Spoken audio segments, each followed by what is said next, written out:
What's up, everybody? My name is Lee. Some of you guys might know me as Intuition, and you are tuned in to Kinda Neat. Thank you guys for following along as always.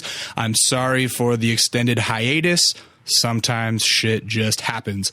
So it's been almost a month since I've talked to you guys, and I just want to let you know that if you go to www.patreon.com/kinda neat. If you are a loyal listener, and I always say this, but only if you're a loyal listener. If this is your first time tuning in, do not do this. But if you are a loyal listener who enjoys this show and you listen weekly, I'm asking you to help us out. Just go there to patreon.com/kinda neat and pledge like $1 or $2 per episode. And then every time we put out an episode, you help us pay the rent a little bit. And, you know, like I said, at most, we only do 4 episodes a month. So, you know, buy me a coffee, buy me a beer. That's essentially what you're doing. Thank you guys who have been supporting. I appreciate it. All right, let's get into it. One thing that I have noticed about myself in the last month since I've spoken to you is that even though I am sometimes an amoral person or immoral person, I don't know the proper enunciation or spelling, amoral, I don't know, immoral. Sometimes I'm a piece of shit is what I'm getting at. I think that overall I'm a good person. And these are 3 stories that are going to explain why I think I'm a good person. I know that most of the time in my life, I'm trying to make decisions that will most positively benefit me. But this month, I've noticed a few things that have made me think perhaps I'm like making decisions that will benefit strangers as well, which seems nice. All right, so this is the first story. A couple weeks ago, I live on a busy street. I live on Motor Ave in LA. You guys can come find me. Just shout out outside of the window and I'll probably hear you. But I live on a loud street and there's quite a few homeless gentlemen that are in and out of the neighborhood. But the thing is that I know these guys. Like I've been living in the same apartment for like 6 years now. And so I know the same dudes that are in the neighborhood all the time. You know, shout out to the homie Smooth. Like I always see him. We talk about the Dodgers and the Clippers, et cetera, et cetera. Like I know the guys that are in the neighborhood frequently. A few weeks ago, there was a dude that I just hear like this screaming outside. He's just like yelling and having a clear argument with himself. Like it was a dude having some kind of, you know, a lapse, some sort of mental thing was going on. I don't know. I'm not a psychologist, but I just hear him screaming and cursing. And I walk to my bathroom window because that's the one that faces the street, and I can like clearly hear him. And now my first reaction would usually be like to yell, "Shut the fuck up." And then if it gets bad enough, I'm like, this is such an old white dude thing of me, but like, I would call the cops because like, I'm not going to go downstairs. Like, who knows what the fuck? But for some reason this time I decided to like take a different approach. And so I just went out the window and said, "Hey," and he's like, "Stop," all of a sudden, like, "Stop screaming." And I'm like, and he's like, "Huh? Huh?" And I said, "Hey man, do you need help?" And he's like, "Huh? Yeah. Yeah." Like he was kind of in this mode of like almost grunting and groaning, like his words. He was in a lot of pain.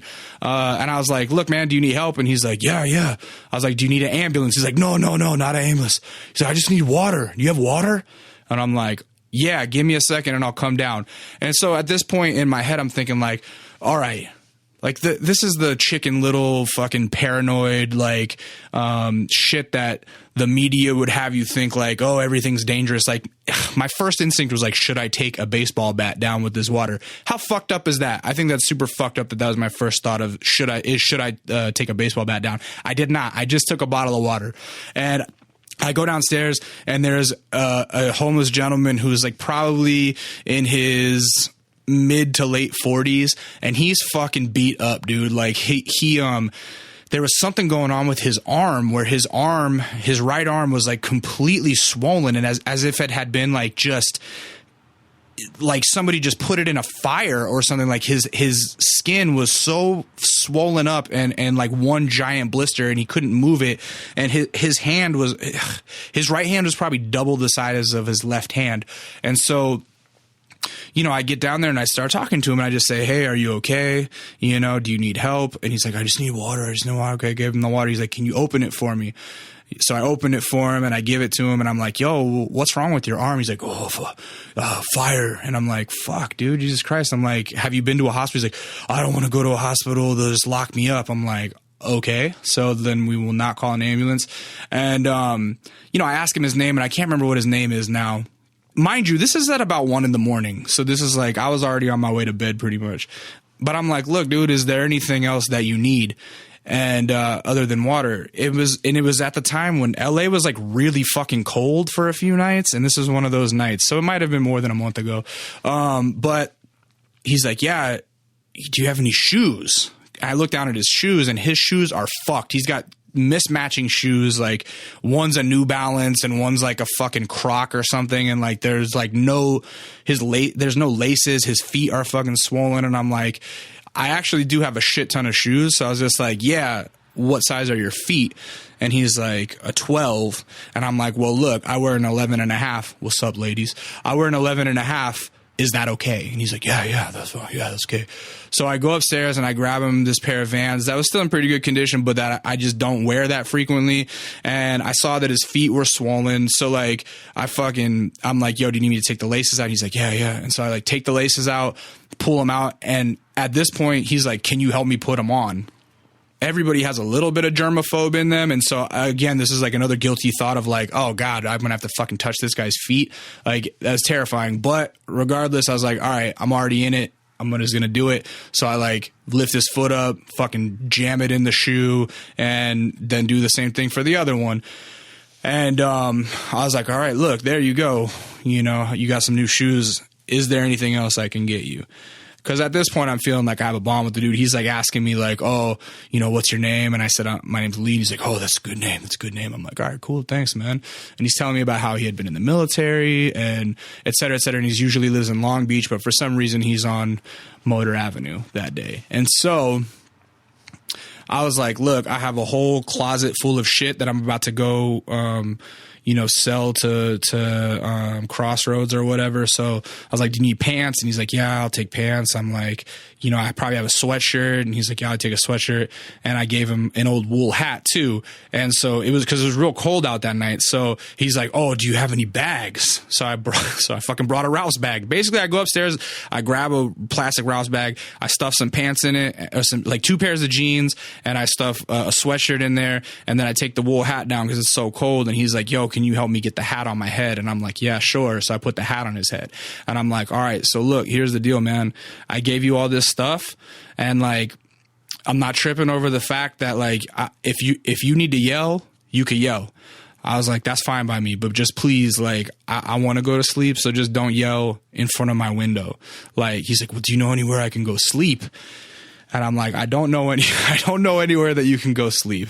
That's not really my MO. But I was like, look, there's a fucking park bench down there that has cover from the rain if it starts raining because it's a bus stop. I'm like, go sleep there. And he's like, I don't like sleeping on benches. So you're kind of picky. But I was like, look, I'm trying to go to bed, so I gave you all this shit. So I just hope that, like, even if you feel like compelled to yell, just walk down the street so I can't hear it. And he's like, all right, okay, cool. And so I'm like, all right, good. And then, so we part ways. I had brought him 1 extra bottle of water too. And then I go upstairs and I get ready to start going to bed. And then about 5 minutes later, I hear, fuck Roberts, motherfucker, like back to the screaming. And I go, hey, at this point, I'm like, damn, that's fucked up that he did me like that. But I went, hey, and I said his name. I can't remember his name. And he's like, yeah. And I'm like, yo, man, I just gave you all them shoes and clothes and hat. I'm like, all I want you to do is not yell in front of my window. Come on, man. I was like, play along. He's like, okay, sorry. And then he like dipped out. And that was the last I ever saw him. Never saw him in the neighborhood again. I probably won't ever. Sometimes we just get a random dude that ends up on the street in front of my apartment screaming. And so that was issue number 1. Issue number 2 that made me feel like a good person was a couple weeks ago. I hear all of a sudden from down the street outside, I hear, let me ride that donkey, let me ride that donkey, let me ride. And I'm like, oh shit, they bringing back the fucking 80s Miami bass shit or like Atlanta bass, wherever that's from. I was like, oh shit, it's lit. Like somebody's cruising down the street listening to Donkey, and I hadn't heard that song in forever. And I actually tweeted real quick. I was like, damn, somebody just cruised by playing Donkey. Like my day is made. And then Donkey turned into another song, and I'm like, what the fuck? This car is just like parked here or something? Like it was booming inside of my house. It was so fucking loud. And then another song plays, and then I realized somebody's singing along to these songs. And I look out my window and I can't see where the noise is coming from. But when I say that it's loud, it sounded like I had my own radio on inside of my apartment and was listening to the music that way. And I noticed somebody singing along. And so I go outside because I'm trying to figure it out. And when I go outside, half my neighborhood is outside trying to figure out like where the fuck is this loud ass music coming from. It sounded like a damn street fair was going on or something.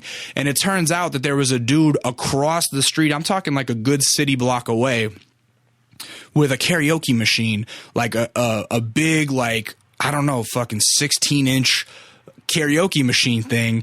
And he's singing along, and he's just wailing, singing along to fucking Whitney Houston. He's singing along to Sinead O'Connor. He's singing along to the most random eclectic mix of music. And I couldn't believe it. I was like, what in the fuck? And none of my neighbors could believe it. They're like, yo, can you believe this guy? And people are walking by on the street. Like the people walking next to him, their ears must have just been blaring. Like it was so fucking loud. I could hear it like it was inside. And so again, my old white guy reaction is like, should I call the cops? Because this is clearly not tight. And I went, you know what, Lee? Don't call the cops. Go be a man and just be polite. And just ask them to turn it down. And I'm like, you know what? That seems like a good plan. So while everybody's kind of walking around and shaking their head and like, mind you, it wasn't like instantly that I got fed up. It was like going on for about 40 minutes before I got fed up because I was like, he'll leave. Figuring it was just like a dude waiting for the next bus because he was at a bus stop across the street doing this. And after 40 minutes, of me, and I'm in the middle of the day trying to write emails and shit, I'm like, this is too much. So I walk down again and still people are like, or because I had already walked back upstairs and then I walk back downstairs. People are still kind of shaking their head. People walking by him are like fucking very perturbed. People at the 7-Eleven that he was standing in front of, like the workers are outside like, what the fuck, So I just walk over to him. I just walk across the street real confidently and I walk over to him and it's like a pretty young dude. It's like, I would say he's like probably maybe between the age of 20 and 23, young, got his shirt off, fucking music blaring, and he's dancing and singing along. He did Thriller at one point. Like he's doing all that shit, screaming into the mic. And I think that he was like trying to get people to give him change. I'm not really sure. But I just walked over to him and I said, and like we made eye contact before I got real close to him. And I just kind of like gave him the head nod, like, what's up? And he was like, hey. And I was like, yo, man. And he like presses pause for a second. And I said, hey, man. I was like, yo, you could sing, dog. I could hear it. You have lungs and you can wail. Because I could hear that shit all the way in my apartment. And I was like, so here's the deal. I get it. You're out here trying to get your money. Like, do it. Do you. But I was like, just turn it down like halfway. And I pointed out my apartment. I said, you see that apartment way over there? And he's like, yeah. I was like, dude, it sounds like you're in the fucking room with me. So if you could just do me this one personal favor of turning it down a little bit, I think the whole neighborhood would be hyped on that. And he was like, oh man, I'm sorry. He's like, you know what? I'll take off. Don't worry about it. I said, hey, look, you don't have to take off. Just like turn it down.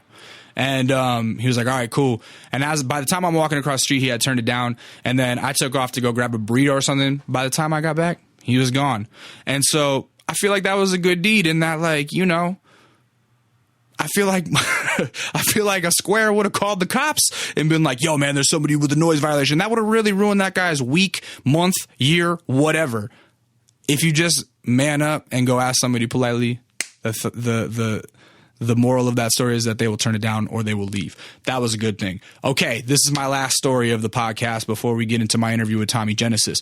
Yesterday was Sunday. Yeah, today's Monday. Yesterday was Sunday. I was walking to my car when I heard a dude like jog by me. It's this young kid. He's like huffing and puffing. He's maybe 19 or 20. He just, oh, fuck, like that, and he passes me. He's coming from behind me, pause, and runs past me. And as he's running past, he has to jump over this bike that's on the ground. It's like kind of an old beat up mountain bike. It looked like it was kind of rusted out in spots and stuff like that. And he jumps over it, and then he very abruptly stops and turns around and walks back to the bike and looks down at it. And I already know what's going through his mind. The bike is clearly not locked, and somebody had just kind of like dropped it in a hurry and probably ran into an apartment or something. And he's looking down at it like, oh, shit, this is my bike.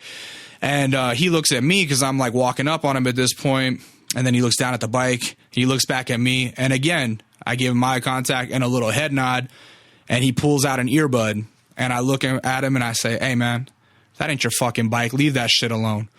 And he like looks all sad at me, puts his earbud back in, turns around and runs away. And you know what? He didn't touch that fucking bike. And that was my other good deed of the day. So those 3 things right there are what have made me feel like a good person. And sometimes you just need to feel like a good person. And so go do a good deed for somebody. That's the moral of the story.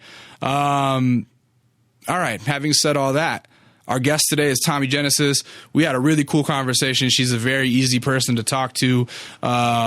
Interesting story. She's on Awful Records. You know, we've had Father on the show, so it's interesting. Not only just to hear how they met and how she became part of the crew, but we get deep into like family life and what's like growing up into as a mixed kid in a mostly white area. And yeah, I don't know. This was an easy conversation. I think you guys will enjoy it and will become fans of hers. If you have not already become a fan of hers, you will be after this podcast. So, yeah, without any further ado, here's my conversation with Tommy Genesis.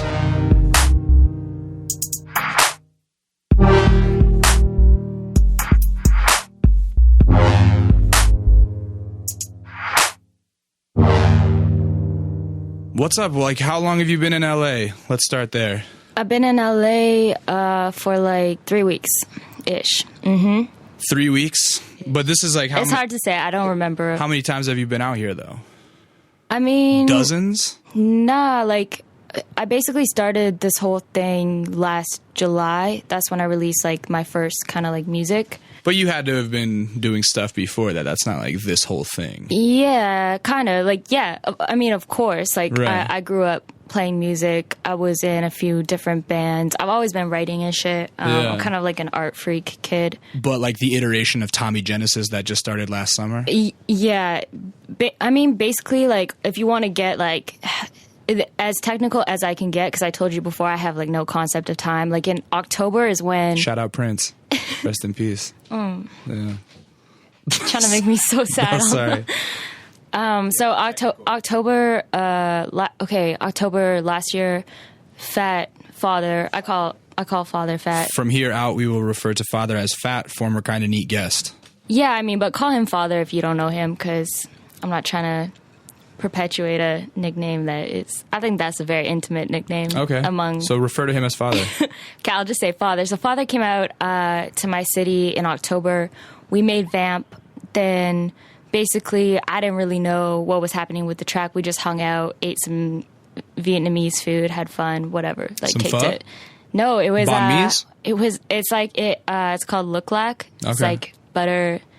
beef. He was really into it. That sounds amazing. Yes. I mean, I don't eat meat, but he liked it. Mm-hmm. And then he released that track on Who's Gonna Get Fucked First. And I basically was the only feature not on Awful. That was his second project, or was that the one that just came out? Not the one that came out, but the one before that. Yeah. Okay. Yeah. So, I mean, I came out on that, and then basically I really love Father. Like, we just connected as friends. He's a really cool person, and for me, when I get to know someone and I just like them, I like, you know, I could make music with them if it works out, but I like to just be your friend, right? So it just happened to actually work out this time where we made a track, fucked with it. He was like, "Hey, you want to be on Awful?"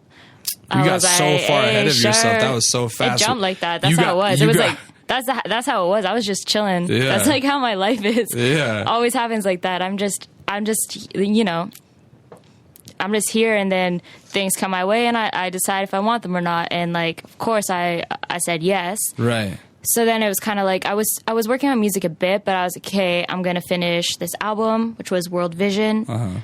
Dropped that. Then basically went to Atlanta, met with everyone in Awful, and... All right, slow down. You're going too far forward. We'll work to that. I'm telling you my story. Let me control this. You're giving me the abridged elevator pitch. I want to get into dig deep into the mind of Tom Genesis. So first and foremost, you mentioned that Father came out to Vancouver. That's where you were at. Yeah. What is that? Where you're born and raised? That's the easiest place to stay. I mean, I was born around there. You were born Vancouver-ish? Yeah, different province, but you know. Province? You don't talk about that? Why are you getting We could talk about it. Yeah, talk about it. Like, Okay, we have an hour on here, so you can talk about it. It's just a little bit, like, I kind of keep it. You don't want to give that province any props? No. Is that what it is? I mean, yeah, no, You're like, I don't want to don't. shout this province out. I don't, like, okay, I was born. You don't have to say it. Why were you? Why don't you want to shout it out? Let's talk about that. That's a better reason.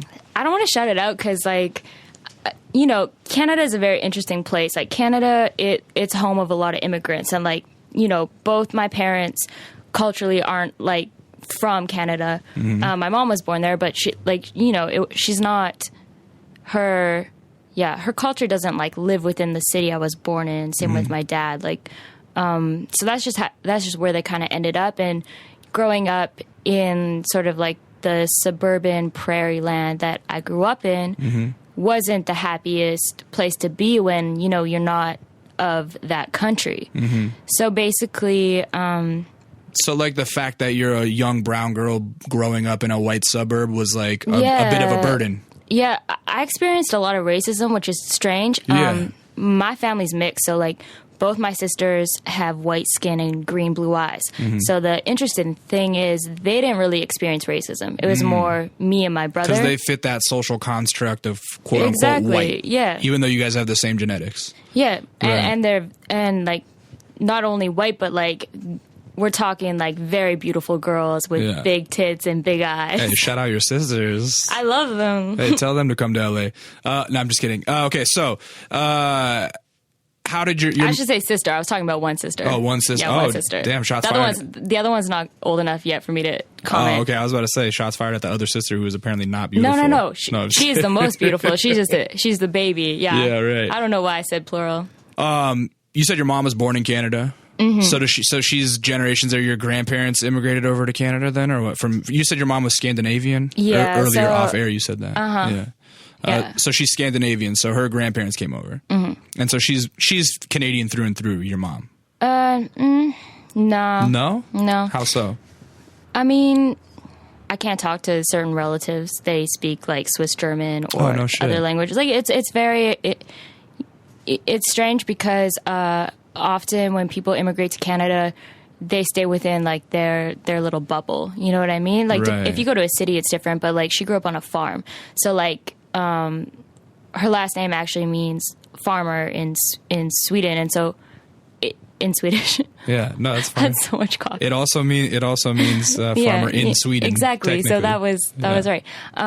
But I find that certain cultures like they literally like just like pick up and move. Right. And when they land, you know, sometimes things don't change that much. Sometimes they do. Right. I value the parts that didn't change in her, if that makes sense. Yeah. And I'm not saying that she seems like off the boat. No, of course not. She was born in Canada, but yeah, I still can pull from her culture. No, totally. I feel that because like by the American social construct, I am fucking white through and through. But my favorite thing about my mom's side of the family is all the Italian stuff that stayed. You know what I mean? Because my grandmother, her family came over here, and my mom's like first generation to be born here, and so. You know, going back east, that's like my favorite thing. It's a beautiful like, thing. Yeah, being able to like still get some of the like Italian culture. So that's what you're saying. Like you enjoy your mom's Scandinavian heritage. I do. You like to eat like stinky fish and shit like that. That's like the dish over in Sweden is like some terribly stinky fish. Right? Yeah, I mean the food's. I mean, it's not about just hating on it. Basically, for me, like I try to.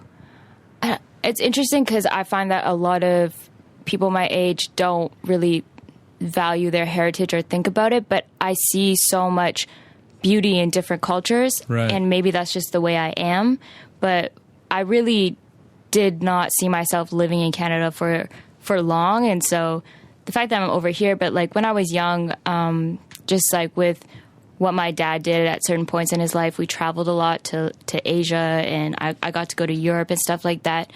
And I think those experiences really taught me to respect and value. And I think that's why I'm so like confident about like, hey, my mom's Scandinavian. Like I could say Canadian, you know, but I just like to take it there because like that is what I relate to. So, you know, being that you're like, I mean, I don't, you're like so ethnically ambiguous, but you're definitely like a brown girl. You know what I mean? Like when you go to your mom's, when you go to your mom's like family reunions or her side of the family, do you just stick out like a sore thumb or what? I mean, yeah. That's so funny. My head went to like our like family reunions. There's actually quite a few Ethiopians who are married in as well. Yeah. And then like my dad's definitely like, other than that, the dark one. Yeah. But her family's so loving. It was more on the other side of my dad's side where, my mom being you know, white and yeah, my dad's parents were not okay with that. Really? Oh, hell no. My dad's parents are so traditional, and I could say this on here because I know they're never gonna. It's fine. Like I love them, but yeah, my mom went through like hell and back and like high water just to like to raise us in an environment where we didn't really know a lot about how much religious and racial tension there was in our in our house.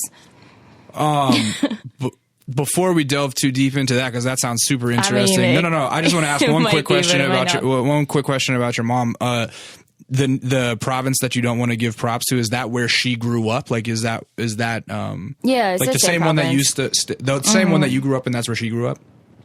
Yeah. Okay. I mean, I didn't grow up where I was born. I actually grew up kind of up north. Okay. But yeah.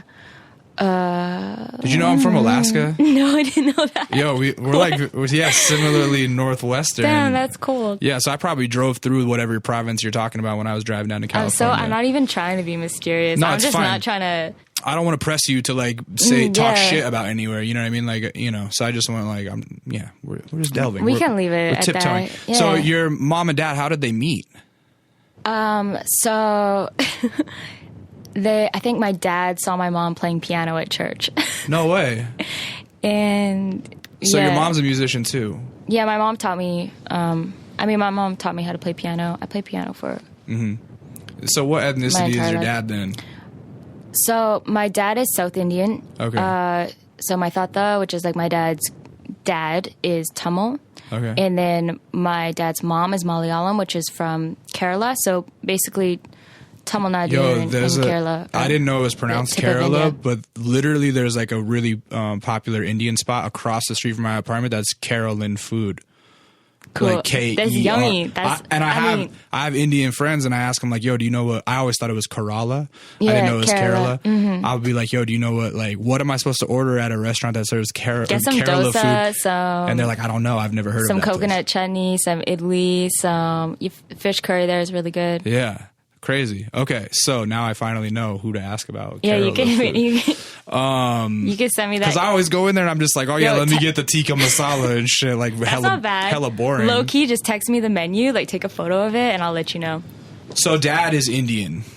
Yeah. And yeah, that's a very kind of insular culture. Seemingly, like they take a lot of pride in like marrying into marrying other Indians, right? I mean, South Indian culture is a little bit different than North Indian culture. And the only reason, yes, that is true. When I went to India, I was in my uncle's house for like 5 minutes and he tried to marry me off. Like marriage is a really big thing. Yeah. But the only reason that I think it was such a big deal is because they are so religious. And it doesn't really transfer to...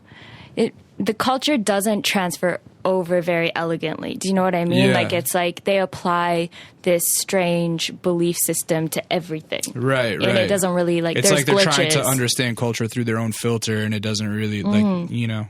How did your dad meet your mom in church then, if you're talking about how religious his family is? Well, because my dad's family converted from Hinduism to Christianity. Oh, okay. Because there's, the missionaries in South India. I believe it was Thomas who was down there just, converting people. Shout out Thomas. Yeah. But actually my family in South India were, I believe the story is they were Hindu priests of this city called the Holy Mountain. So like my family's last name was actually the Holy Mountain. Wow. In a different language. And then they converted. Half of them were exiled. So the Christian half were exiled, which was what my family was a part of. And this is all on, I think, my grandma's, my Amachi side. Mm-hmm. And so then what happens when people convert from Hinduism to Christianity is they kind of just don't actually change anything. They just call it something else and sort of idolize different things and memorize different scriptures. You know what I'm saying? So it's like they're applying the same sort of mentality to a different religion. Mm. And what happened in my family is that the, you know, like all the good parts of believing in a God of love is kind of forgotten, and you're kind of just like, okay, well, we got to obey all these rules, and you don't fit into those rules. Right. And the way you're talking or the way you look or like all these things, you know? And so... Yeah. White people ruin everything.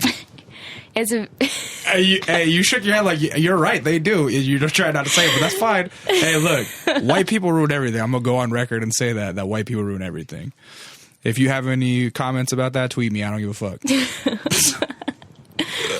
Yeah. I'm sorry, that pop guard is just being such a bastard. You know what? Something else that's really crazy that I found out? So Abra, who's on Awful Records, too, we were just like talking one day and we found out that her mom actually, like Kerala's not a big state, and her mom's family is also from Kerala. So we could low-key be related, which is crazy.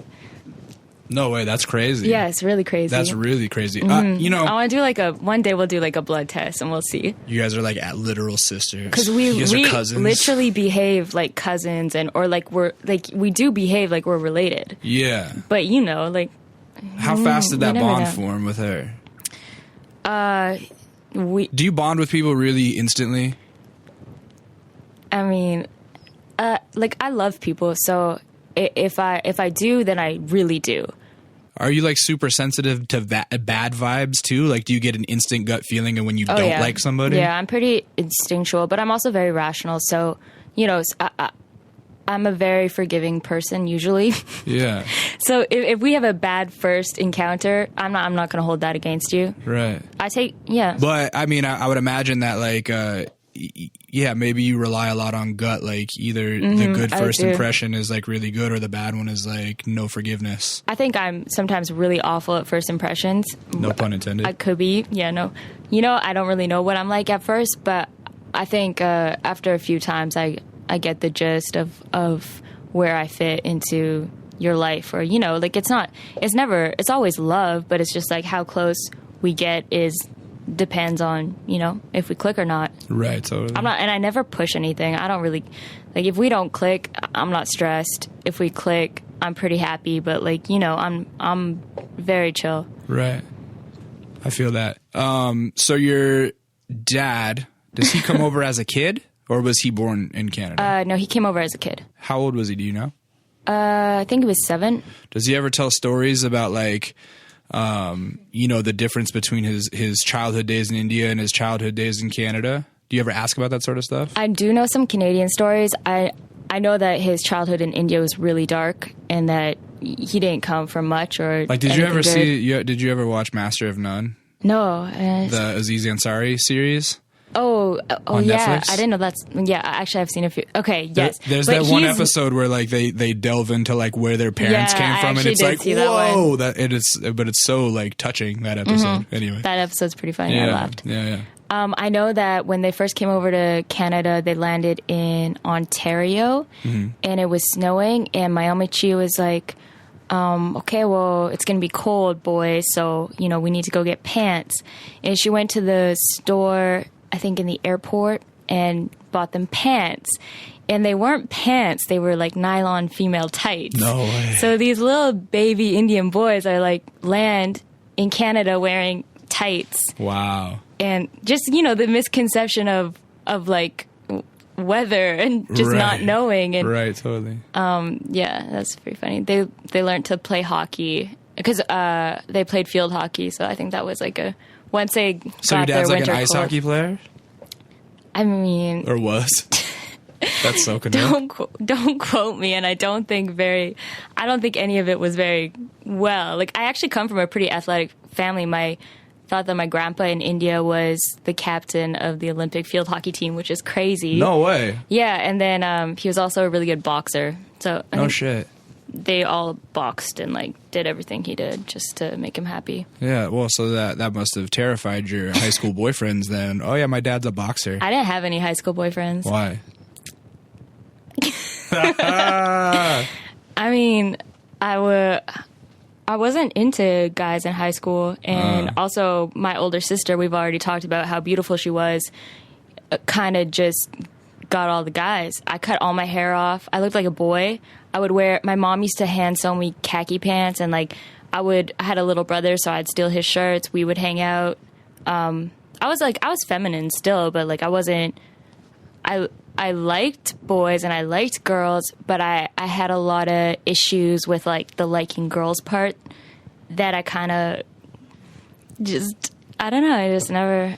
I never went there. All right. So your parents meet and in church. Well, first off, how long was it before your grandparents got converted that they're like, yo, we got to up and move to Canada? And why Canada? And why not the States? Okay. So my Amachi finds, like, so she lives in rural India. Like, this is like, backwater. So it looks like jungle kind of. And like you go fishing and you get your own fish. And they have, like, all my family over there has like coconut trees, sugarcane fields. Like you grow your own food. Mm-hmm. So like she somehow stumbles across a newspaper. And in the newspaper, there's an advertisement that says, we need a scientist and a nurse. And she's a nurse. They're intelligent, so they go to school. Indians like find a way to become educated. Right. Like if they're not educated, then their kids are educated, because that's something that's really important to them. So actually, the story is my grandpa was playing field hockey. His dad didn't approve, so he quit field hockey, became a scientist, met my grandma in a hospital where she was a nurse. Fixing a field hockey wound. Yeah. So anyway, so all this happens. Yeah. I think they have, they have two kids, which is my uncle and my dad. And she finds this article in the newspaper. And she's like, I'm a nurse. You're a scientist. Let's apply. Yeah. My grandma was a wild child, kind of. Like, everyone is always like, oh, you remind me of your grandma. Because, like, she would just do things like... They're like, you remind me of your grandma. She was a rapper, too. She was... Yeah. I mean, maybe if she was born in this. Right, totally. Yeah. So you have your grandmother's vibe. Okay, so she's a wild child, and then what?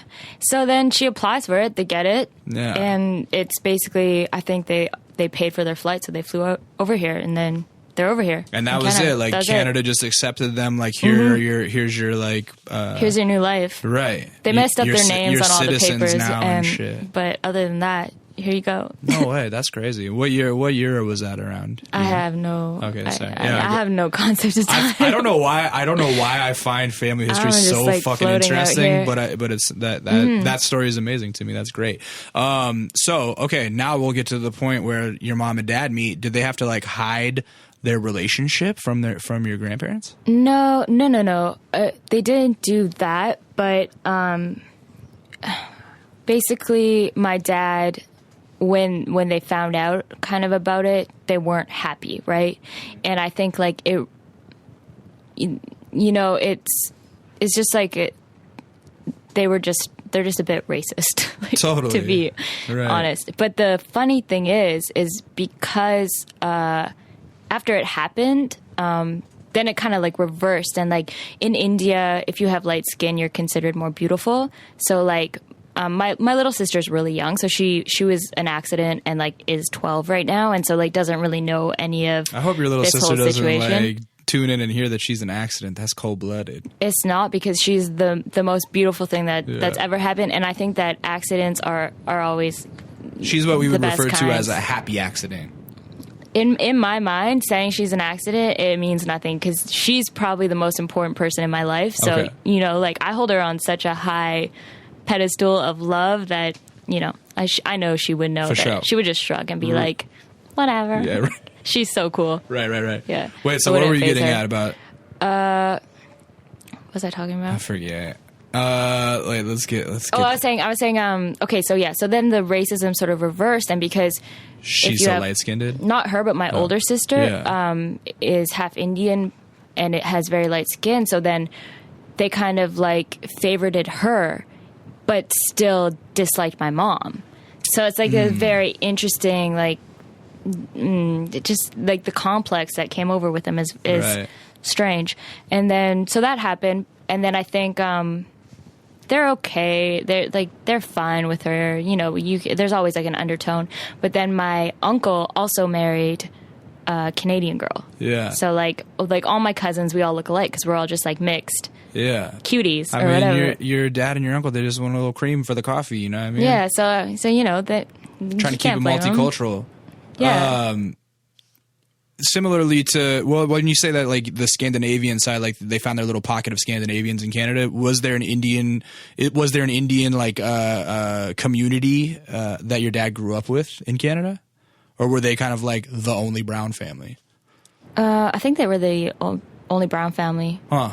And I think that they found, like, you know, here and there, yeah. And then slowly but surely more of their own relatives moved over to Canada, to the States, and, you know. Do you find yourself more interested? Oh, this is maybe like a... Oh, take it there. All right. Do you find yourself more interested in one side of the family than the other, as far as like when you're talking about tradition? Like, do you find yourself wanting to talk to your grandmother and be like, oh, teach me to make naan, or like, you know what I mean? Like, sometimes, but my grandma's so funny. She almost doesn't want to pass on her recipe secrets, and will cook really fast, so you don't know what she's doing. That sounds counterintuitive to Indian cuisine in general, cooking really fast. I feel like everything has to go really slow. She'll just laugh. She's such a personality. She'll just and you'll try to keep up, and she'll just be laughing at you.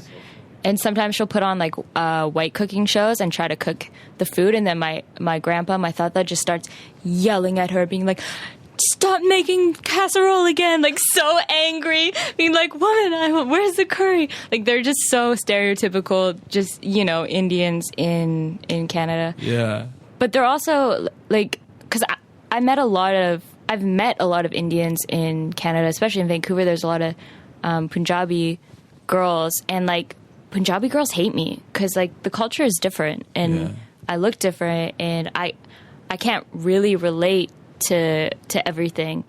And I mean, I like them, they're beautiful, but there is sort of like it's interesting because like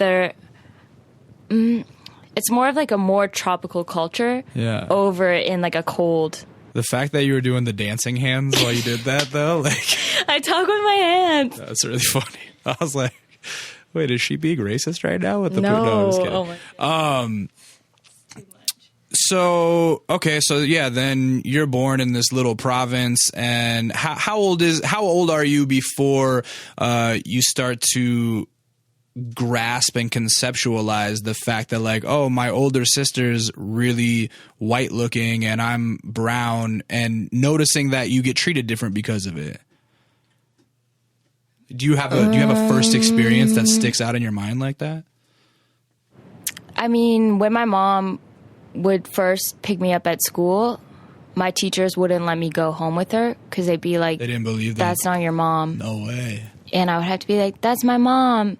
That's my mom. I'm not adopted. Wow. But this is like, we're talking about, like, I really almost don't even like want to take it there. Cause like, yes, I experienced racism, but nothing compared to like the kind of racism all my friends experience in the States. Like, it's crazy. You know, like, I really have nothing to talk about in contrast. Right. But there was just like things like that where like, if I was with my mom has like blue eyes and like had like blonde hair at the time, and like my mom like is, you know, a beautiful white woman, and I don't look like her at all, but she my mama. Nice. What were you like as a kid? Like as a I was such a bad kid. How so? Okay, you want to hear a kid? I want to hear all the kid stories. Tommy stories. So I used to write, like, I'm not kidding. This was probably grade 2. I used to write cunt on my socks. Wow, how'd you learn that word? I knew the word. I knew about sex. I don't know how, I had like bondage fantasies when I was really little. Wow. I don't know what happened. You know what? I had some weird shit when I was a kid too. Like one time I would see stuff in movies and I would just like know it was bad. Probably the movies. I would just know it was bad and I didn't understand it, but I would be like, I want to be bad like that. Like one time I remember in preschool, I was just standing in line. Like we had to line up against the wall before we went in from recess or whatever. And I was just standing with my middle fingers like this, like, but down at my sides. And I had no idea what it meant, but I knew that it was badass. And so I was standing there with my middle fingers pointed down. And the teacher came up to me and goes, Lee, do you know what that means? And I'm like, nope. And she goes, do you think it's nice? And I said, probably not. And that was it. And she's like, yeah, don't do that anymore. That's so good. Yeah, yeah. I love kids. Or just kids little, are the best. Just little weird shit. Yeah. I was like, also... When you talk about having bondage fantasies at a young age, I was like very overtly sexual from a young age too. For some reason, I don't understand why. Like what? What triggers that? I don't know. In your psyche, like what do you?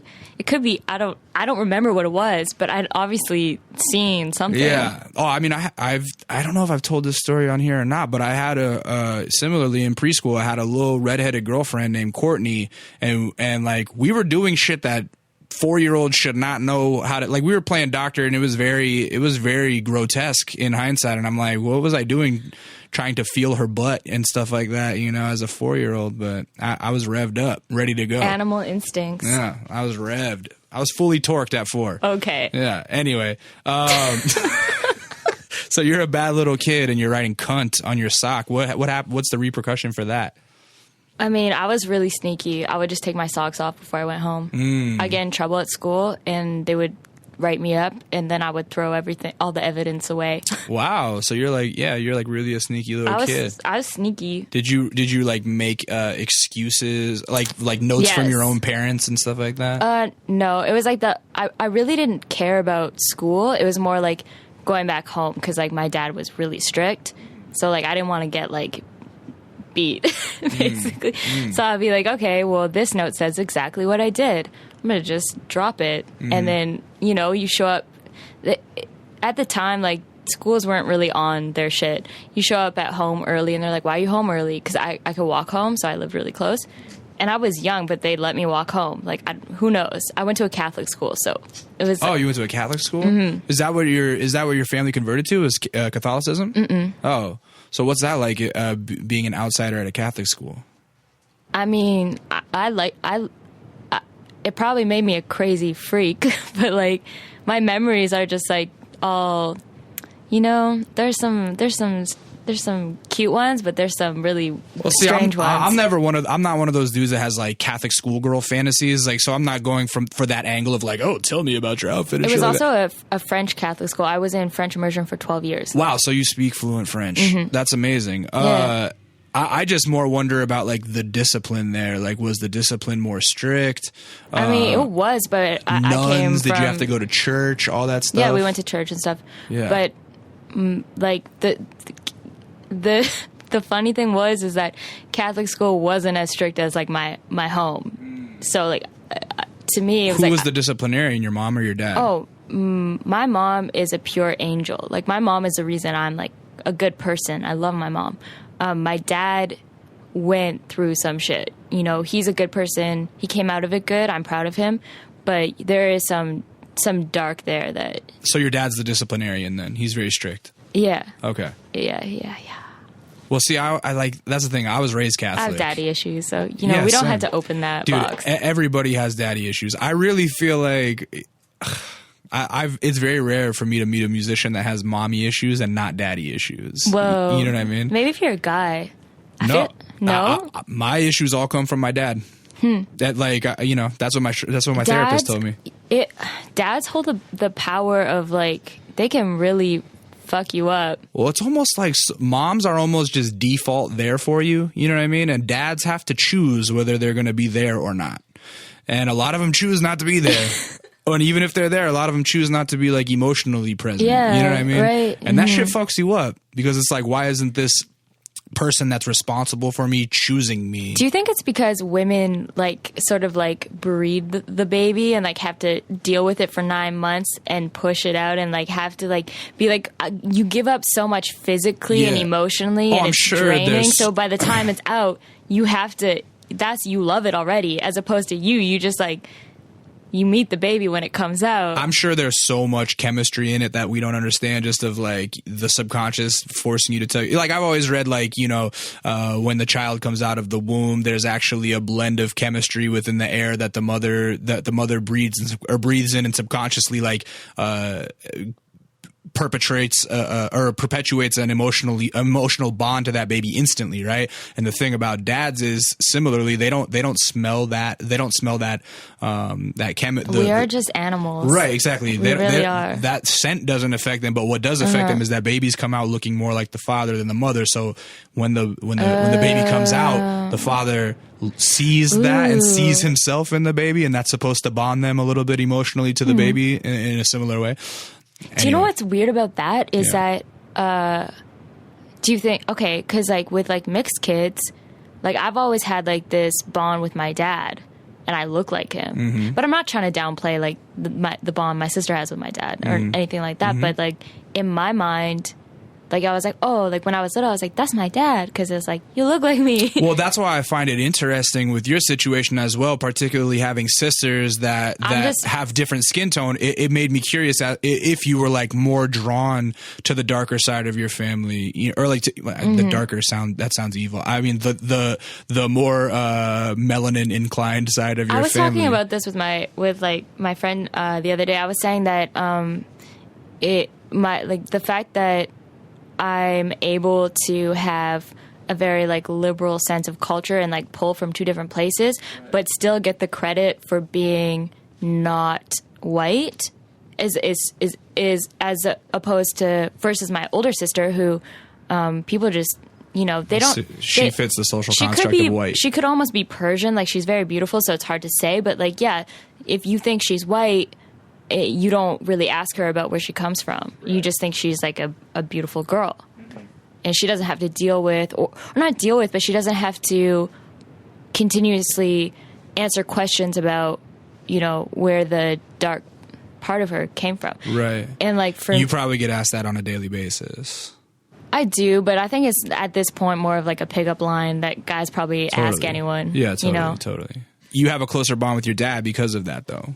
I mean, but I don't, because it's hard because my mom really raised me in ways that my dad couldn't have been there for. Of course. But I really, when I was little, I would cry that I didn't have light skin, and because my sister has blue eyes. Like, that's really hard when you're little. Yeah.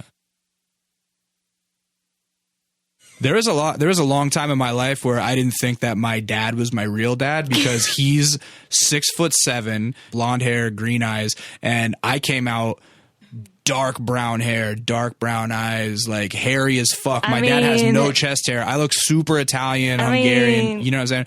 And my brother, similarly to you, he's like lanky, he's real skinny, and like no body hair like me, and he's blonde hair, blue eyes as well. And so I'm like, if this came out from this guy, like, where did I come from? That was like a thought that I had a lot. I'm like, man, anyway. Also, I feel bad because I never mentioned my brother, but my brother is like a beautiful, like Cuban looking, like Marc Jacobs model man. Like, he really got the best mix. Really? He has like long flowing hair, and yeah. I mean, shout out to having beautiful families. Some people get the genetic blessings. Yo, like, the more you mix, the more you mix, the better it is. I'm trying to mix. Like, it's real let's tight. get it. Let's it's real go. tight. I'm saying, that's so funny. Yeah, wait, but experiencing Catholicism from an outsider's perspective, did you see it as kind of a weird, dark religion? Because I grew up Catholic, and in hindsight now I'm like, wow, they were teaching us some really dark shit.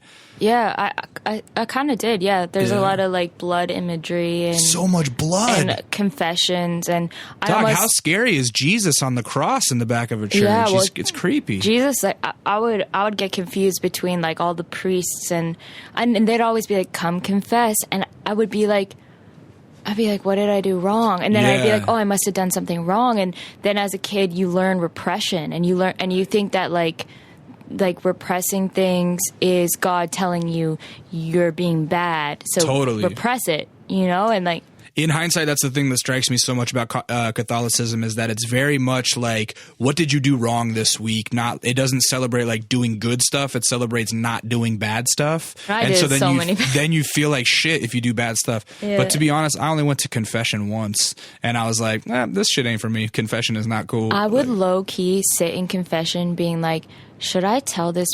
Like, I was a young baby and I'd be like, should I talk about like all my dirty thoughts? Like, you're a kid. Like, you stick a kid in confession. You're saying it to like a grown man. Yeah, like a grown man that's not allowed to have sex. Like, how creepy is that? You know what I mean? There's a lot of, Anyway, shout out Catholicism. Wait, so did you move to Vancouver in high school or just for college, or how did that work? Yeah, I moved out. I moved out when I was 17, and I moved to Vancouver, and I just lived outside the city. Well, so let's talk about like your tomboy years in high school real quick. Like, what? I get like, did you get kind of punk rocky or something? Like, what happened? I had a punk phase. Yeah. I had phases. Were you always very creative though? Like, yeah, I was. I was always. I was always painting, drawing. Like, and you talked about you had to learn how to play piano. Yeah, I played piano. My mom's side is really artistic. They all paint and stuff. So, like, my mom was really good. She would always make sure I had, like, crafts. I was, like, the crafty one. Yeah. Always making shit. Yeah. Is piano the only the only instrument that you learned? I played the bass clarinet, too. Flag. Shout out, bass clarinet. Yeah, I'd have those bass solos. Yeah. I played, like, synth. I was in, like, a punk band for a minute. I played, like, drums. In high school? No, it's, like, when I was 17. Okay.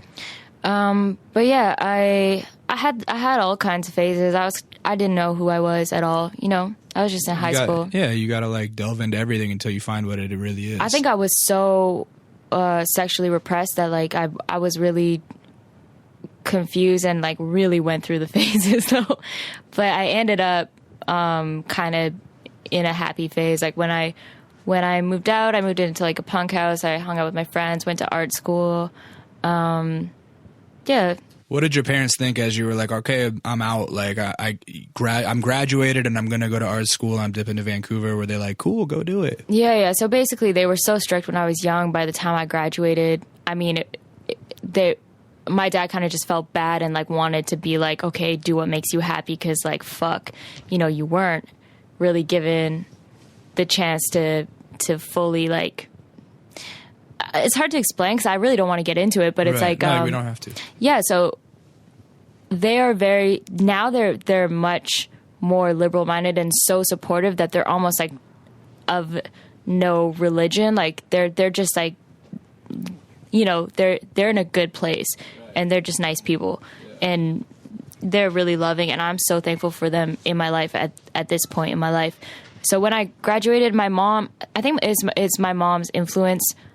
She's always had like this mentality where it's like, I want you to do what makes you happy, regardless of what your dad thinks, regardless of what this person thinks. Like, I got you, you know? Yeah, that's like, perfect. Like, I got you. Yeah. So I moved out and like, it was fine. Like, I didn't feel like I was being rebellious moving out that young. I was just kind of like, okay, I'm going to move out. They're like, okay. And I was like, okay, I'm going to go to art school. They're like, okay.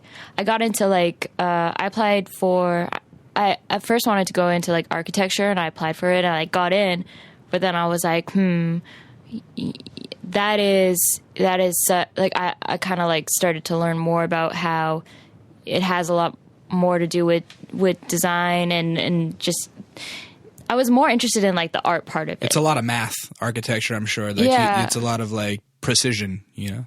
I think that they have people who like check up on the mathematics of it. But there's a lot of rules in architecture. Maybe. There's rules, right? Yeah, and I was more into just like ideas and concepts and like, you know, making things. It's funny. My mom tried to groom me to like be an architect. Really? I always talk about That's that. So like, random. I have a song where I say, you want to do an architect, you got a bleeding heart who creates art instead. Because that's what it was. I was like, I excelled at Legos and I was good at drawing. And she was like, you should be an architect. I think maybe that's what happened to me. Yeah. Because it's like, oh, you're good at, oh, you love to paint houses, or right. you're good at structure. Like, because that's the thing is that people that are in like kind of I don't want to say normal, but that have more like straightforward jobs that are part of the workforce. They see, I think oftentimes they see creativity in their child and they go, how can they make money off this creativity? Because there's no money in art. You know what I mean? Frequently. And so they're like, oh, you should be an architect because then you still draw, but you can actually make money. Didn't work out that way. I mean, yeah. So, yeah. Were you excelling at art in high school as well then? Is that what inspired or you know what I mean? Like, when did you decide on art school? It was kind of just like I was painting and drawing a lot at the time. Did you check out a bunch of different schools and decide on the one that like fit your artistic sensibilities There's really the most? only one good art school, or like 3 good art schools in Canada, and one of them happens to be in Vancouver. So it was kind of like of like the bigger ones, it's like a university. Yeah. So I went to Emily Carr. Shout out Emily Carr. Yeah. Did you graduate? Mm-hmm. Sick. What'd you get a BA in? Just fine arts? I started in film. Yeah. So like that's why I still do a lot of editing. Like I edit all my own videos and stuff. Right. I started in film for like 2 years, and then I switched to sculpture. But I just graduated with a Bachelor of Fine Arts. Nice. Mm-hmm. Do you still sculpt at all? Yeah, I mean... What? No, like, yes. Emily Carr is kind of like a conceptual art school, so you can, like, actually sculpt if you want. But for me, sculpture was more like the idea behind using different objects, not necessarily like the technical skill of sculpting. Gluing a bunch of shit together until it looks like something. Yeah, or maybe, even, or I mean, if it's process-based, you can do that. Or if it's like, I would usually have an idea. I'd be like, okay, well... you know, I'm making this piece about, like, the project is, you have to make a piece about wood. So I would, like, rip walls down until, like, there was wood. And I really fucked with, like, ready-mades, and I really like to do kind of deconstruction of, like, I almost got expelled. Like, I would just, like, Why'd you break almost get things. expelled? Because I ripped up all these walls once, because, like, I would always fight with my teachers, and they'd be like, my name's Genesis. They'd be like, Genesis, like, your project has no wood in it. And it would just be so annoying. I'd be like, fine, bitch, you want wood? I would, like, rip all the walls off. Wow. Till, like, the wood was there. And, like, you know, but it was very pretty. Like, I was very into aesthetics. I was like, okay, this is pretty. You like it? That's interesting. Like, you can tell that, I think within your music that you're into aesthetic, but also, like, it's this weird combination of the rebellion and the aesthetic together. Like, it sounds pretty, but it also sounds like fuck you, kind of. Does that make sense? Mm-hmm. I was really into, like, the reason I was into ready-mades is because, like, a lot of the times they'd be like, oh, this is, like, slacker art. So, like, you look at it once and you're like, oh, that's, like, you know, you didn't take that long to make it. But then you really look at it again and it relates to all these other things that are sort of, like, previous histories in art where you can take it somewhere and you can have a conversation. Mm-hmm. I always have the argument of, like, what is art with people? I don't even know. Because I have a lot of friends that aren't like, they're not creatives, quote unquote. And so they're, you know, sometimes I'll catch them hating on shit and I'll be like, look, man, the moment that you have to say, is this really art? That is art. That's when it's art. You know what I mean? It's like, pretentious to pretend that you know what art is. Right, totally. Like, that's what art is about, not anytime knowing. I hear someone say, like, oh, I could have made that, I'm like, but you didn't, and that's why it's art. You know what I mean? Like, because the most simple ideas can come out to be, like, the most beautiful and affecting things. The thing about going to conceptual art school is that at a certain point in time, people start to make art for other people who know all these concepts and all these theories, and then it sort of escapes the public. So I kind of got into public art because it was like, okay, well, I want my audience to also just be someone who walks in off the street and comes in the gallery and looks at this shit and, you want to be gets able to it. affect the layman, not just the expert. I want it to be kind of like a bodily experience. I got really into this concept called phenomenology, which is where, like, you make something be something instead of making it be about something. So then the viewer can sort of have an experience on their own without you even having to stand there and talk about the art. Like, I think that's good art. When you see a sculpture or a painting and you can have an emotional or, you know, any type of experience, like a didactic experience. No, I'm just kidding. Don't take it there. Inside joke. Like okay, it could be a bodily experience. It could be the way like it's positioned, so you have to walk around it, and like it makes you feel a type of way. It could be like it's so beautiful you cry. It could be like it relates to a history that everyone knows, so it's not it's a public history, you know. It's not like this pretentious art history that you have to look in a book to see how it's all relative, and if you didn't take that class on 1960s minimalism, you don't know what it is, like all this shit. So I think that when I left art school, I was kind of like, okay, art is great, I love it, but the demographic's so small, so I bet I'm gonna go make music. Right. But the music is kind of an art project in and of itself. Yeah, it could be. It's yeah, very much. I'm just out here chilling. I don't take it seriously, but it is the way I express myself. You don't take it seriously?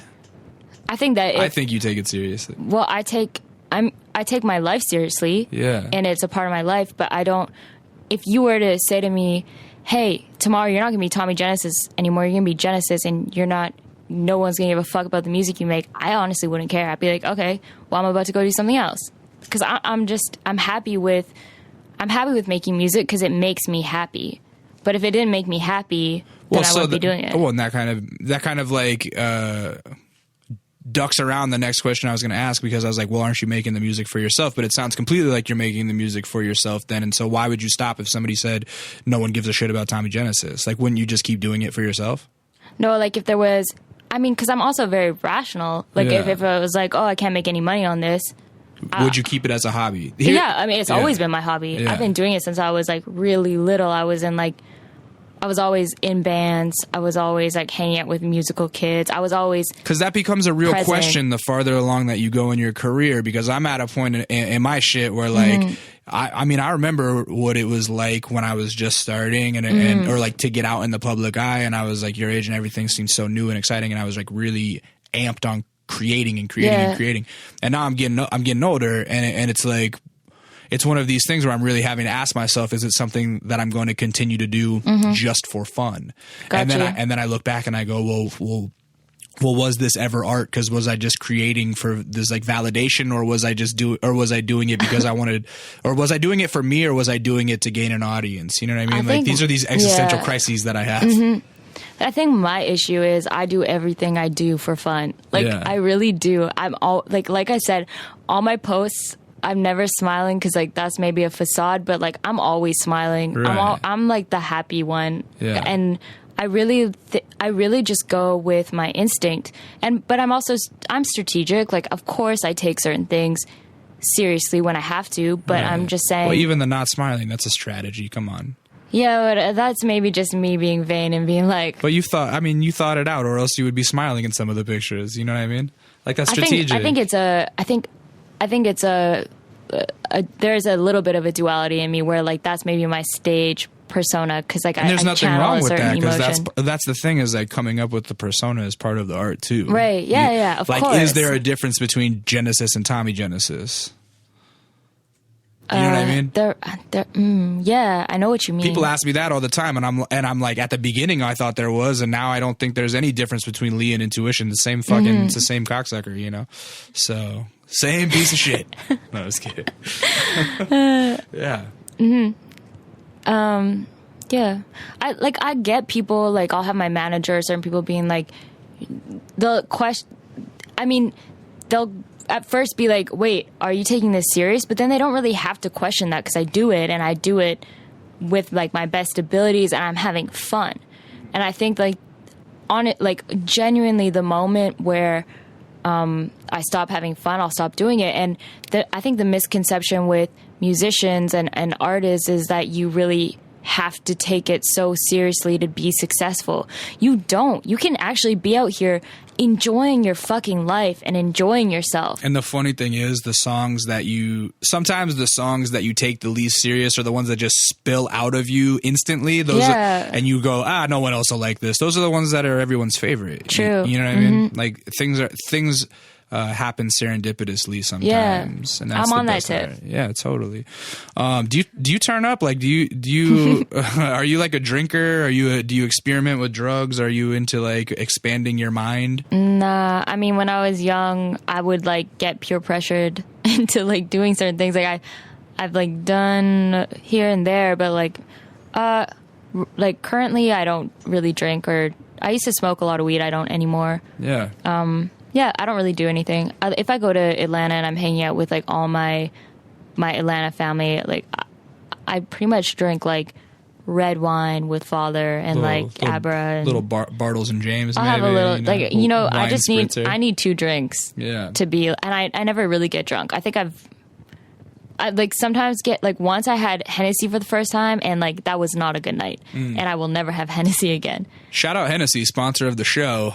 No, I don't know it tasted good, but let me tell you, I could not walk, and I like mentally I wasn't drunk, but it just like I lost all control of my legs. Yeah. Like I was like, is this? Oh, Hennessy is one of the darkest drunks. Like that gets me so fucked up. I wasn't happy about it. We've done photo shoots for Hennessy before, and where there's like infinity Hennessy to drink on set. It turns out it's so hilarious. I don't ever feel. I like to always feel kind of in control. Yeah. And so like my fantasy is already like exploded in my brain. You know what I mean? Like I already go to those places. Right. And I feel pretty confident socially, so I'm never like, oh, I need a drink right now. I don't think of it. If it's there and if I'm chilling, I might have one. I don't think there's anything wrong with drugs and alcohol if you don't abuse it, and like I don't judge anyone. I really don't give a fuck. It's whatever you want to do. I used to drink quite a bit, and I would do my share of drugs, and as I've gotten older I've kind of slowed down with that pretty heavily, but I think that it's because I'm a control freak. Mm-hmm. Do you feel that at all? I hate being out of control of myself. That's exactly me. What's up? Yeah. Girl, we got a lot in common, you know. No, I'm just kidding. You with your Cancer tendencies. I'm a double Cancer, I was telling you. What's your double, like moon? Or like what's your double? I don't know. I told somebody like must mean your moon or your ascending is also Cancer. Yeah, I think it's my moon. I'm like Cancer, and then I think my moon is Cancer too. And I'm Leo Cancer. That's pretty rare. I feel like it would be rare. Yeah, I'm like apparently that means that I'm a Cancer that strives even harder to be more Cancer-ish.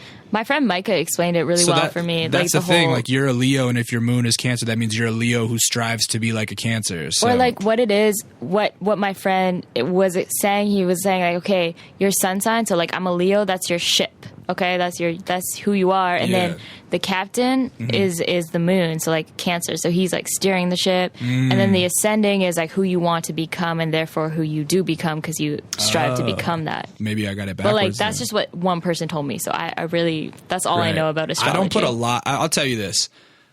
I don't think that I've talked about astrology a lot on this podcast. That's all I know. So I'm going to like delve into it a little bit and say that like I know a lot of people are probably cringing hearing that stuff and going like, oh my God, astrology.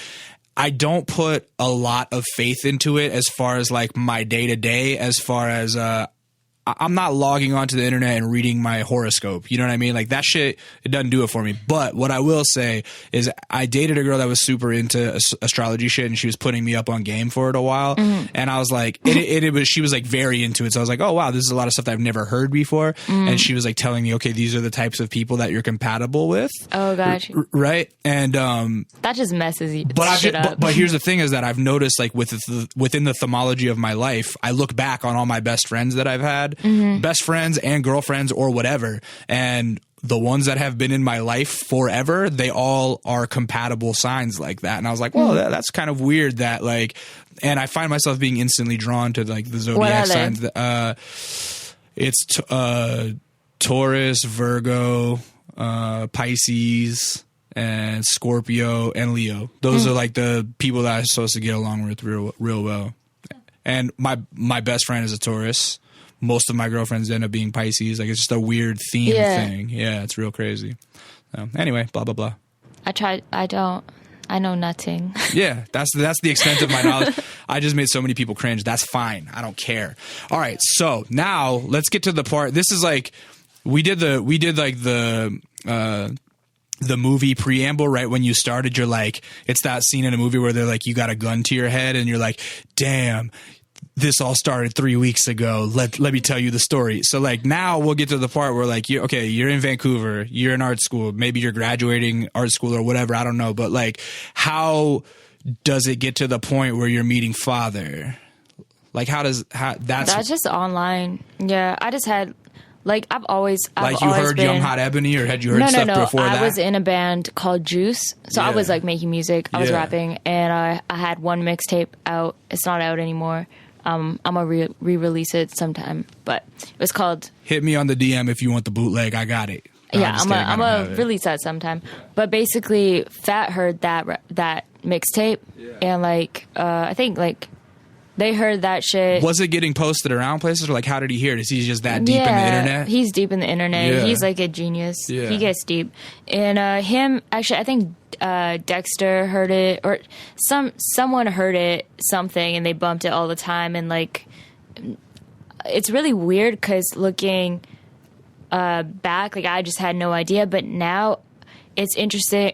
Actually, it's not interesting. It's crazy how Fat just like picks someone, brings them in, and they just happen to fit within this like slot. And it's like you enter into this new collective where like everyone is kind of like-minded and fucking with each other, and like, but you all have your own lane. Like there's not another Tommy in Awful, there's not another Aber in Awful, there's not another Keith in Awful. It's just like there's not another slug. What I will say after having talked to him is like, beyond him just being a musician with a great ear for like, I mean, his music is great. I love his music, and he's got a great ear for beats, and he's got a great ear for catchy hooks. Every one of his hooks is like an earworm. Yeah, he's crazy. He has so much unreleased. I think part of that is just being a natural curator, because in order to make beats and pick the beats that you sound great over, you have to be a natural curator as well. And so I'm sure he recognized that inherently of like, I hear this music and I just know that this girl is going to fit in with the rest of the clique. You know what I mean? I'm happy he did, because he really put me on. Like I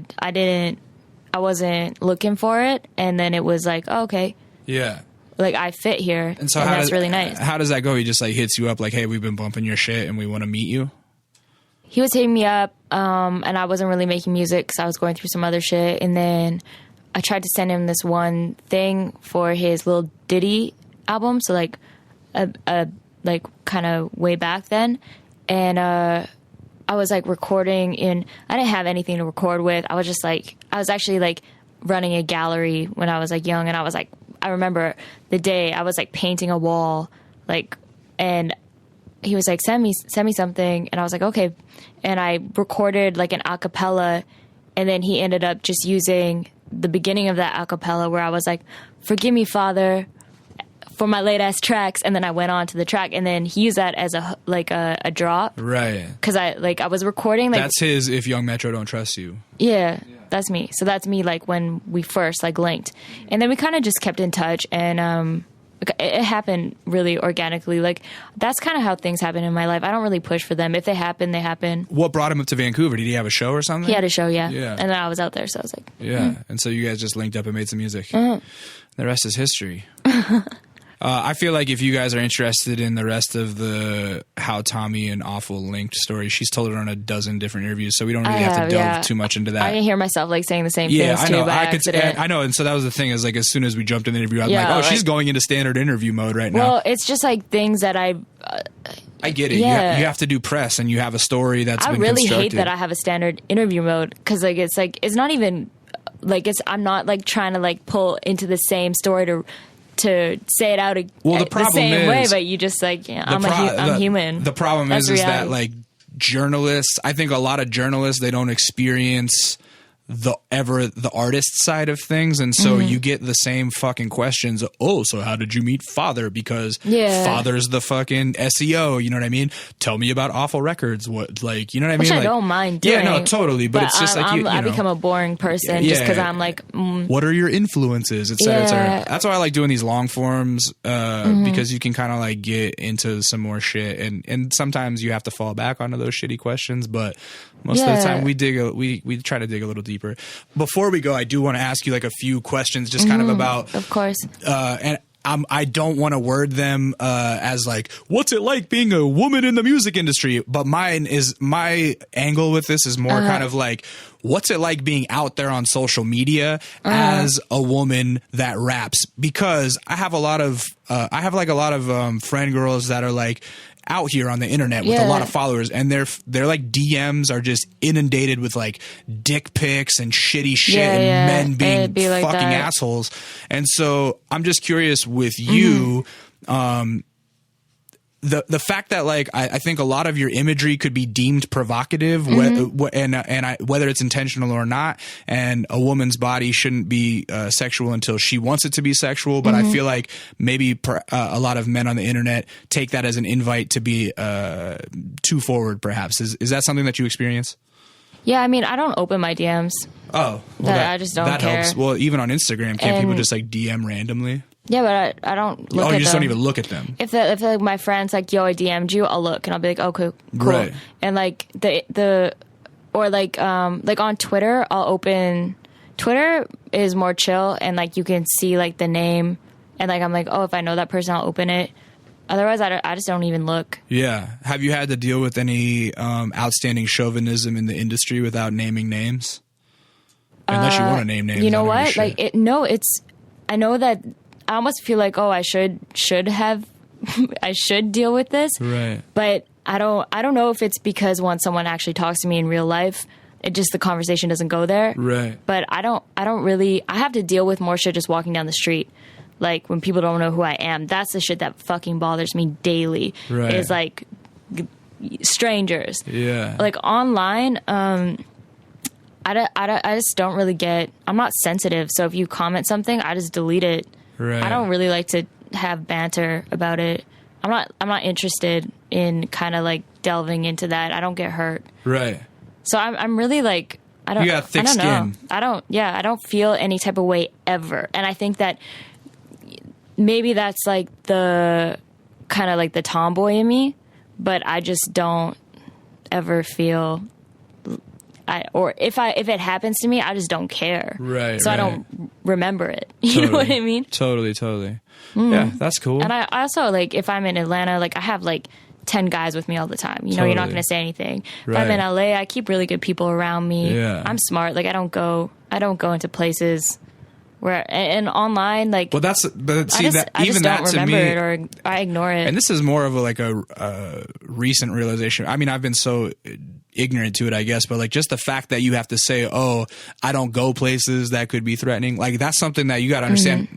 Like someone that looks like me never has to worry. I don't ever walk someplace where I'm like, oh, this is a threatening place. Yeah. Because there are much better targets to pick on than someone that's a fucking 230 pound, 6 foot bald man. You know what I mean? Like, and so as a woman, it's like, that's something that you have to think about of like, oh, I shouldn't walk down this way because perhaps I don't walk anywhere. You know what I mean? Like that's some bullshit. Like you shouldn't have to feel that way. But I think your question were like in the industry, like if there is things said about me or, you know, nobody says it to my face and like I don't go looking for it on the internet. Totally. I don't go through my comments. I don't know what's in the comments. That's good. Yeah, I just those will drive you crazy. Comments are the worst. I just really have no interest or desire or I don't care. Right. And like I get so much love too and like I love my fans or I don't even want to call them fans. I love the people that fuck with me. I'm humbled by the fact that they like my art. So it's like, you know, you could say some shit to me, but I'm gonna just like turn this way and leave you talking to yourself because I have all this love over here. Yeah, that's a good attitude, man. There's no reason to dwell on the shit. I literally don't remember any. I'm trying to like, yeah. I just always wonder about that because, like, I mean, you know, being a fucking bridge troll like me, I never had to worry about sexual harassment within the music industry. You know what I mean? Like, and I wonder as a female artist if people are scummy that way, particularly after hearing shit about like Kesha situation or whatever. Actually, on that tip, daily, I mean, I think guys try with girls all the time, but you just got to I'm very blunt. I'm just like, you know. Like no means I will stab you. Yeah, I will cut you. Yeah. But like I said, I'm never alone. Yeah. I would never like put myself in a situation where I'm alone. Right. So I usually have like someone with me, and they're just like, They're like, bitch, you don't know who this is? No, they're just like, no. Yeah, right. You know? So yeah, totally. Well, cool. I think we got a lot done. Is there anything else you want to talk about? What? I don't know. I just laugh. How do you feel about this? I thought it was pretty good. Yeah, it's good. I'm really like shy about. I'm shy about. I think you're full of shit about being shy. No, You're wait, very wait. talkative. I'm not shy. I'm just like, I never talk about family stuff really because I don't. To me, it's not. It doesn't really. I know. I find it so interesting because because I just think like my family is so fascinating that I bet that everyone's family is pretty fascinating. That's what I'm saying. I feel like there are way more fascinating families than my own, but this is my story. But your story is one of the most interesting family stories we've heard. Really? I think, yeah, because Crazy. I don't know. Like you have two very distinct cultures that you come from, and the conflict between the two, or not even conflict, but just like the kind of give and take between the two, the tug of war. I thought your family story was very interesting. I think what's cool about being a mixed kid is that you really have like you really are like a new culture at the end of the day. Yeah, totally. But like that's like there's a whole generation of like mixed kids that are going through that. This is the first time probably in history that like everyone's having this kind of like, what is my identity type thing. Yeah, absolutely. It's so hard to like be racist. I really hope that one day, I just hope eventually we just mix everything up. Let's just mix that shit up. Everyone's woke one day, hopefully everyone is just woke. But yeah, no, I think this was good because we were worried beforehand that we had been talking for an hour and we're going to run out of shit to talk about. Yeah, we did. Not the case. Yeah. Didn't happen. Although the shit we were talking about before would have gone viral if that shit was... Those were hot takes. If that shit was public. So the funny thing is that usually, if ever artists, management, or whomever, their PR are kind of like, they are protective of their artists, so they question the interviewing, like, what's the interview like? And I'm like, it's anti-gossip. You know what I mean? Like, I try to never get into gossipy shit on this. It wasn't gossip. We were just it was just like, intimate. It was out there. And so, yeah, that's the kind of shit where I'm like, oh, don't worry, we're not going to talk about any of that kind of shit. I mean, one day we can do it. I guess we should probably talk a little bit about your music before we dip out, though. So, World Vision is dope. It's almost like it's kind of worldy. Thank you. It's a little like it's definitively rap, but it's got a little bit of like dance music mixed in. I don't want to say EDM, cool. But it's got some dance music, but it's also kind of worldly. And how heavy-handed are you in the production process, or is a lot of that like you just hand over the vocals and the producers kind of mold it into something? Yeah, no. Or I don't hand over. Well, whoever did it, they did a good job of like really turning the ideas into these really big songs, Yeah, I mean, there was definitely like two people, like Andy Shea and this producer God Mode 666. Like there's certain tracks where I made myself, like Hate Demon I made the beat for, Angelina's Father's beat, Hair Like Water I made the beat, Eden I made the beat, and then Execute and Shepherd are like this God Mode 666. I feel like he brought kind of like the dancey. Yeah, Execute is that's a big song. Yeah, like that, like not even just numbers wise. That's just like when you listen to it and you're like, oh, this is like a big song. Yeah, it goes bigger. Yeah. And then I'm trying to think. So yeah, the project really. What me and Andy and everyone kind of like mixed it together. It was kind of like our baby. Yeah. But yeah, we were sitting in the studio. Like I don't send stuff out. Yeah. Just because like I could. It's weird when like you can engineer too. So when you send it out and you get it back and you're like, it doesn't sound how you wanted it to sound. Mm-hmm. But then I've met people since World Vision, like this homie I'm working with now, West Period, who like. He can do things that I couldn't even dream of doing, right? So it's like, for me, I actually just handed him the single that I'm about to release to finish mixing because I trust his taste. Right. So like now I do that, but like then when I was kind of just like, I didn't know anybody, it's like, well, I'm really going to put my hand in the pot team, and brain do this. Trust. Yeah, so... well, so you're working on World Vision 2 now. Mm-hmm. So... Go ahead. I was going to say, that one's almost done. It's kind of just like I'm... getting it to the point where I'm happy with it, and I gotta just like tie up some loose ends. Yeah. So I'm gonna release that before I go on tour. Because you're going out on the road with Father. Well, I'm going out with father. Yeah. And then I go to Europe. And then you go to Europe. Are you going to Europe by yourself? Uh-huh. Wow, look at you. I'm a DJ my own set and just go by myself. Nice. That'll be dope. You're going like literally by yourself? I'll have a tour manager once I get there. Yeah. But yeah. That's dope, man. All right. Well, fuck, man. Where can the people find you online? My website's TommyGenesis.com. My Instagram's TommyGenesis. It's like spelled Tommy, like Tommy, Genesis, like the Bible, because my parents named me that after the Bible because they were tripping. That's a dope name. I've never met anybody named Genesis. Yeah, that's my real name. So people call you Jenny? I mean, yeah. Okay. I was just curious. I'm sorry. No. Don't go up to a Republican and call her Jenny, motherfucker. It's funny because Genesis is such a long name that as a kid, like, it's a mouthful, so people do call you Jenny or like Jenner. Right. But I would never like. I would have called you sis. Yeah, sis. No, I'm just kidding. That one guy. Honestly, her name has strong enough SEO where you can just Google Tommy Genesis and you'll be able to find her Twitter, Instagram, Facebook, et cetera, because I did all that today, so I know. That's cute. Yes. Was it cute? No, it was just like necessary. I was like, okay, I gotta like do it. I don't want to come in fully ignorant. But so Google Tommy Genesis, World Vision. The album is available on YouTube. You can just press play on YouTube and listen to all that. So, but it's available everywhere, I'm sure, iTunes and yada, yada, yada. Peep that. Look for World Vision 2 coming soon. Yeah, there's some videos on YouTube too. There's Execute. Yeah, Execute's Hair Like a great video. Water, Hair Like video. Water. Yep. And you will find her. Okay, so that being said, this is the part where I do my spiel. Don't forget, we're doing a Patreon drive. Thank you guys, all of you that have supported so far. We appreciate it. We are taking pledges per episode. So if you go there and pledge like $1 or $2 per episode, it helps us pay the rent around here, and that is much appreciated. My name is Lee. Some of you guys might know me as Intuition. You can follow me at It's Intuition. You can follow my man behind the boards, Ben Shim, making the shit sound buttery at I Am Database, space with 2 S's. KindaNeat.net is where everything is wrapped up in a pretty package. You can find us on YouTube.com/KindaNeat, where you're going to see Tommy Genesis perform. Which song you think you're going to do? You're going to do A or B? I don't know. We'll figure it out. So you're going to see Tommy Genesis on Kinda Neat performing. Don't forget to go to the App Store, download the podcast app, search for Kinda Neat, and subscribe. That's the easiest way to listen to the podcast. Every week we put one out. It'll just pop up on your fucking phone. It's mad simple. And then if you do that, remember to give a 5-star rating, leave a review, tell us who you want to see on the show.